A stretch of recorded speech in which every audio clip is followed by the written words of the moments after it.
September മാസത്തിൽ ഐക്യജനാധിപത്യ മുന്നണി block പഞ്ചായത്തിന്റെ ഭരണത്തിലേറി 2 മാസക്കാലം പിന്നിടുന്ന വേളയിലാണ് ലക്ഷക്കണക്കിന് രൂപയുടെ ബ്ലോക്ക് പഞ്ചായത്തിന്റെ ഉടമസ്ഥതയിലുള്ള വസ്തുക്കൾ ഇവിടെ നിന്നും കടത്തിക്കൊണ്ടുപോകുന്ന സാഹചര്യമുണ്ടായിട്ടുള്ളത്.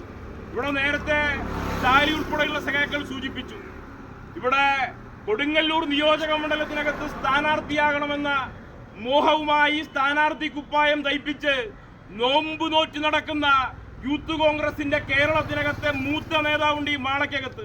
മൂത്ത നേതാവിന്റെ നേതൃത്വത്തിൽ വയനാട്ടിലെ ചൂരൽമല ദുരന്തത്തെയെല്ലാം ഉപയോഗപ്പെടുത്തിക്കൊണ്ട് കോടിക്കണക്കിന് രൂപയാണ് ഇവിടെ യൂത്ത് കോൺഗ്രസ് പിരിവെടുത്ത് കുട്ടടിച്ചിട്ടുള്ളത്.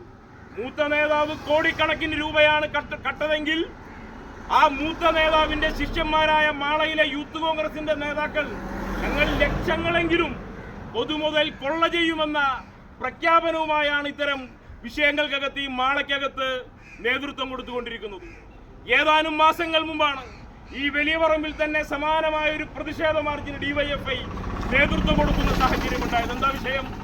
മാളയിലെ കുരുവിലശ്ശേരി സർവീസ് സഹകരണ ബാങ്കുമായി ബന്ധപ്പെട്ടുകൊണ്ട് ഏതാണ്ട് 3.5 കോടി രൂപ ഇവിടത്തെ കോൺഗ്രസിന്റെ തലമുതിർന്ന നേതാവ് ഇവിടെ രാധാകൃഷ്ണൻ ഉൾപ്പെടെയുള്ള കാട്ടുകള്ളന്മാർ ചേർന്ന് അപഹരിച്ചതിനെതിരായിക്കൊണ്ട് അദ്ദേഹത്തിന്റെ വീട്ടിലേക്ക് ഡിവൈഎഫ്ഐ മാർച്ച് നടത്തുന്ന സാഹചര്യമുണ്ടായി.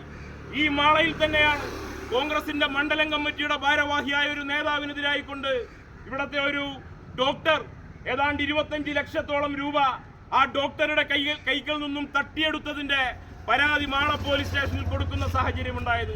അതിനെതിരെയും ഈ മാളയ്ക്കകത്ത് ഡിവൈഎഫ്ഐക്ക് പ്രതിഷേധിക്കേണ്ടുന്ന സാഹചര്യം വന്നിട്ടുണ്ട്. അങ്ങനെ ഏതു മേഖല എടുത്തു നോക്കിയാലും എവിടെയെല്ലാം കോൺഗ്രസിന്റെ സാന്നിധ്യം നമുക്ക് കാണാൻ വേണ്ടി കഴിയുമോ അവിടെയെല്ലാം അഴിമതിയുടെ കേട്ടാലറയ്ക്കുന്ന നാറിയ കഥകളാണ് ഈ മാളയ്ക്കകത്ത് പുറത്തേക്ക് വരുന്ന സാഹചര്യം ഉണ്ടാകുന്നത്.